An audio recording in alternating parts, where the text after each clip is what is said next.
Ignition sequence starts. 6, 5, 4, 3, 2, 1, 0. Liftoff. We have a liftoff.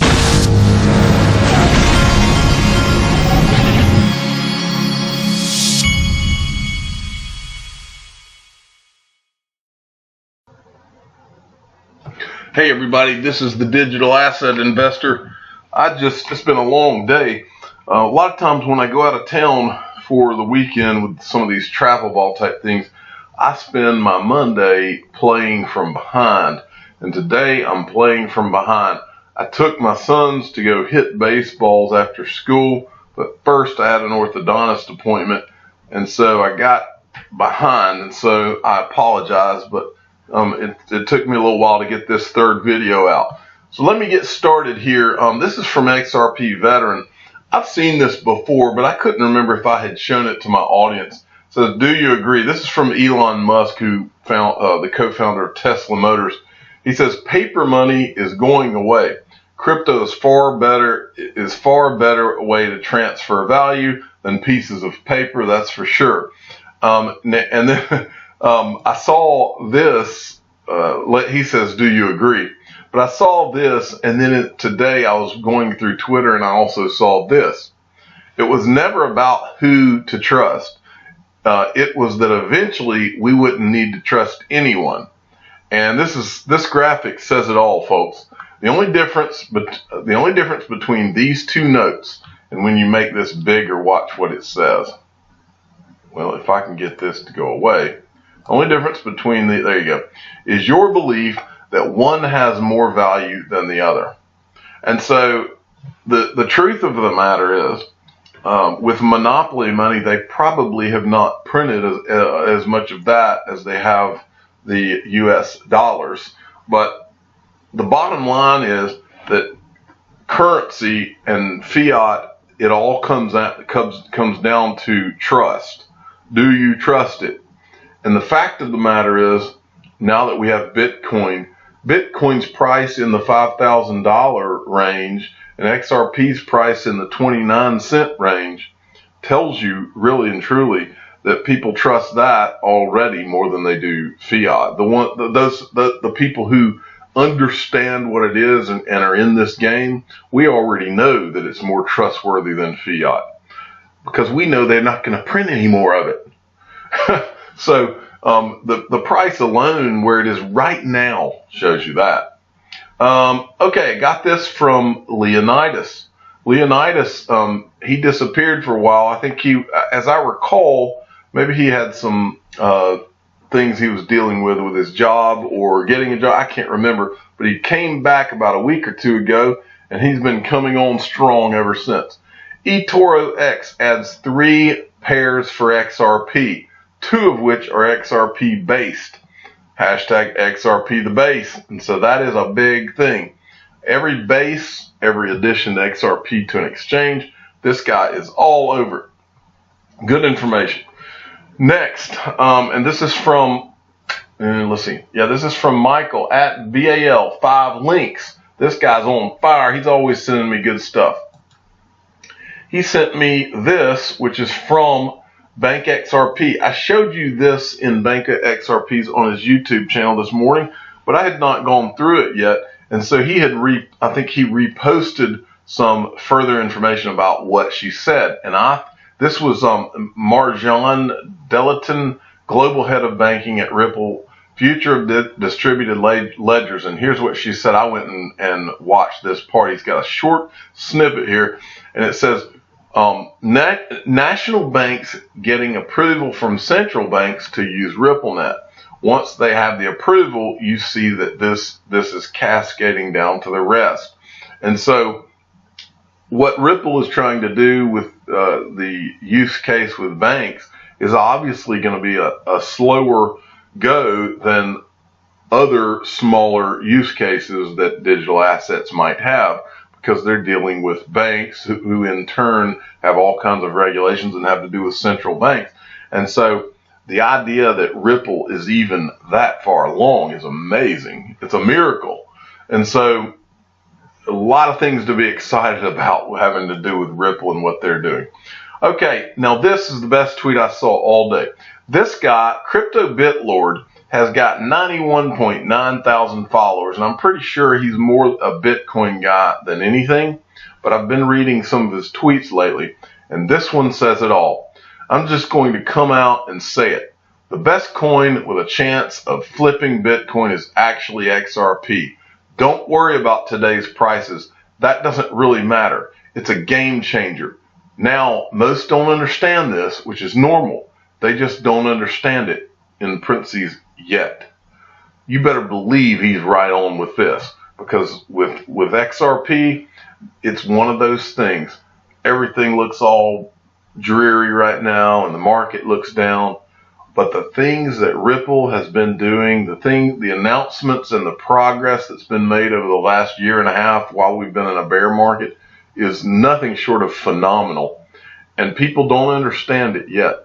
But when they do, it'll be like the SBI CEO said, this is going to happen in the blink of an eye when the people finally catch up to the reality of all of what has been going on with working on the Ripple use case for XRP.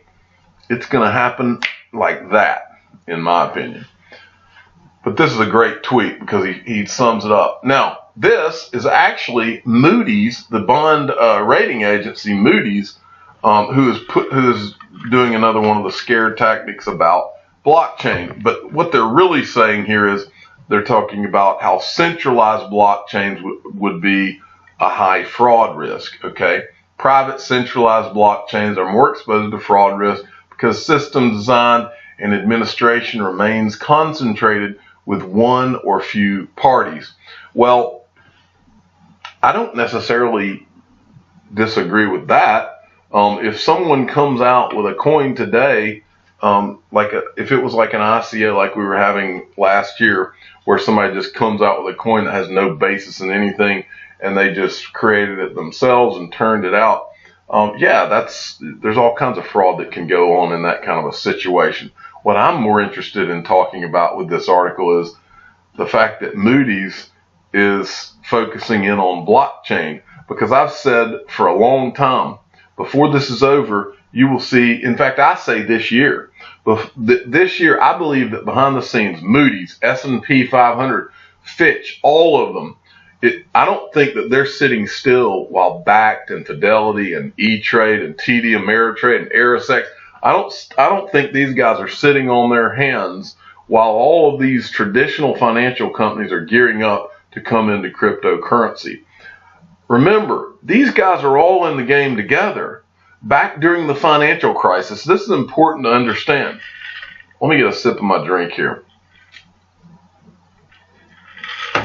Back during the financial crisis, remember, S&P 500 was rating all of those mortgage-backed securities. S&P 500, all these ratings agencies, they were rating all of those things as AAA right until the very end when the collapse happened. And then when they were called on the carpet about it, when everything went kaput, it was explained very explicitly that if you can imagine this, imagine the investment banks like Goldman Sachs, Morgan Stanley, Merrill Lynch. Imagine that they're packaging all these mortgage-backed securities to turn around and sell to investors, and Moodys and S&P 500 and Fitch are being paid by the investment bank that's creating the mortgage-backed security to rate it. Now think about the conflict of interest there. That happened, okay? That happened during the financial crisis, and nothing changed. Nothing was changed. It's an unholy alliance, and it's still the same way. Nothing changed from that. You still have the ratings agencies, and they are rating the investments that those investment firms are creating and putting out to be sold to investors. And that's why I keep telling you, Moodys, Fitch, S&P, they will be rating cryptocurrencies, and they will be rating them because all of the traditional financial firms are getting into the game. And so all of these ratings agencies will be rating them because those firms are going to be selling them. and they're going to be creating, they're going to be tokenizing assets. They're going to be creating products that have not even been invented yet. And if you think Moody's, Fitch, and S&P are going to miss out on that game, you need to think again, folks, because they are going to be in the game. Okay, next from Ferdy at XRP Twin had tweeted out this blog about it's part 2 of the XRP, about the XRP meetup that they had in Amersfoort in the Netherlands. But what she's talking about, I think this is a she, I can't remember.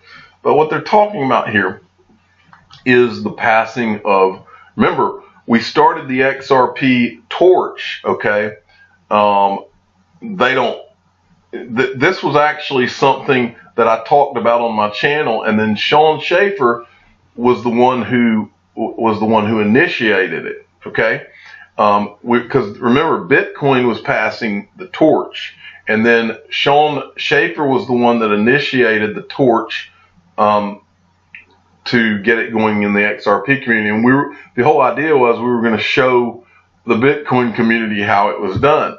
And so this is an entire piece that is on, this showed where the torch started. Sean Schaefer, James Malpass, and it went through all of these right here. And then I even passed it once. It went, Jungle Inc. got it, Robert Lee, Kryptonian, and then I passed it to C3, and then it went to Vin, and eventually got to Hodor, and then that's Crypto Eddie, I think that's how you say that, and then Bob Way, and so it went a ways, and then they show you how at the meetup they were passing the torch around, and they actually created a little torch so that they could do it. How cool is that? It's pretty neat. They actually have pictures of them passing the torch during the meetup, which I think is a really cool idea. So he's got the torch, and it shows them sending the thing. I mean, a really well done blog entry. You can go and see this blog entry, xrpcommunity.blog, and the title of it is XRP Community Meetup, Amersfoort NL Part 2, the XRP Torch. But it shows all the different people that have been passed. That's Hammered Toe. But it shows a lot of different people that you'll know or recognize their handle. This is what's his name? Nick Borgelis. I think he works at Ripple. And then you keep going. Different people have passed the torch. You get all the way down here. I think it got to Tiffany Hayden down at the bottom. I think I saw her picture. Let's see. I'll keep going all the way down to the bottom. It's a long article. Yeah, see there, Tiffany Hayden got the thing in the end. There's Vitze Vin. I think he had already received the torch. But anyway, it went all the way. But then at the very bottom of this article, they show the rest of the people that got it. They're at the meetup. Next, from XRP, at X Lighting the Way, sent me this. Capital Markets Revolution could be the beginning. And this is an article about Circle and the, I can hear my kids in there fighting, by the way. The Circle, FINRA grants ATS license to cryptocurrency startup Circle. This is about I think they're investing in Seed Invest, and that's a crowdfunding company.